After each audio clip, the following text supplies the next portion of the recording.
चिराग पासवान के एनडीए में दोबारा शामिल होने से बिहार में आगामी लोकसभा चुनाव के दौरान एनडीए को फायदा होगा। देश में बदलते राजनीतिक समीकरणों पर जनता की राय जानने की कोशिश की गई। 4029 लोगों के साथ सीट वोटर ने एक खास सर्वे भी किया। इसी में यह खुलासा हुआ कि सीट वोटर सर्वे के अनुसार 50% से अधिक उत्तरदाताओं की राय यह है कि चिराग पासवान की वापसी से भाजपा को मदद मिलेगी। इसके विपरीत करीब 37% लोगों को लगता है कि उनकी वापसी से भाजपा को नुकसान होगा। बता दें कि एनडीए का समर्थन करने वाले और विपक्षी दलों के पक्ष में रहने वाले उत्तरदाताओं के बीच एक बड़ा अंतर है। जबकि एनडीए का समर्थन करने वाले 2/3 उत्तरदाताओं को लगता है कि चिराग पासवान से भाजपा को फायदा होगा। विपक्ष का समर्थन करने वाले हर 10 उत्तरदाताओं में से 1/4 की भी यही राय है। दरअसल विपक्षी दलों का समर्थन करने वाले करीब 45% लोगों की राय है कि चिराग पासवान की वापसी से बीजेपी को नुकसान होगा। लोकसभा सांसद चिराग पासवान दिवंगत रामविलास पासवान के बेटे हैं, जिन्होंने बिहार में लोक जनशक्ति पार्टी की स्थापना की थी। 2019 के लोकसभा चुनाव में एलजेपी को एनडीए गठबंधन सहयोगी के रूप में चुनाव लड़ने के लिए 6 सीटें आवंटित की गई और उन्होंने सभी 6 पर जीत हासिल की।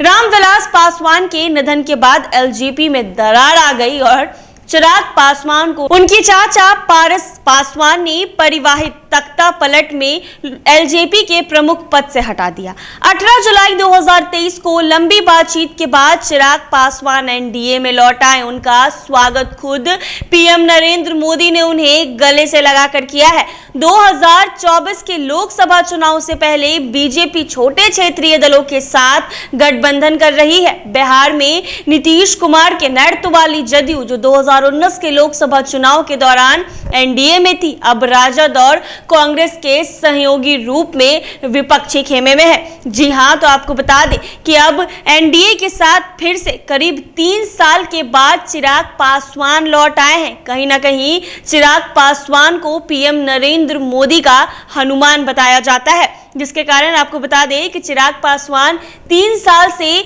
कहीं ना कहीं नरेंद्र मोदी से नाराज थे। जो वनवास अब खत्म हुआ है, क्योंकि कल एक तरफ जहां बेंगलुरु में विपक्षी एकता का महाजुटान हुआ था, तो वहीं दूसरी तरफ एनडीए की मीटिंग दिल्ली में चल रही थी। आपको बता दें कि बिहार से राजनीतिक दल से तमाम 4 से 5 लोगों को उस मीटिंग में बुलाया गया था, जिसमें शामिल थे जीतन राम मांझी, उपेंद्र कुशवाहा, चिराग पासवान और पशुपति कुमार पारस। इन लोगों को एनडीए की मीटिंग में शामिल होने के लिए न्योता भेजा गया था। ये तमाम लोग वहां पहुंचे थे। आपको बता दें कि चिराग पासवान अब एनडीए में शामिल हो गए हैं, तो अब कहीं ना कहीं बिहार में अब इसका सियासी मायने भी निकाला जाएगा। लेकिन चिराग पासवान एनडीए में शामिल हुए, जब पीएम नरेंद्र मोदी वहां पहुंचे तो उन्होंने सबको छोड़कर चिराग पासवान को सबके सामने गले से लगा लिया।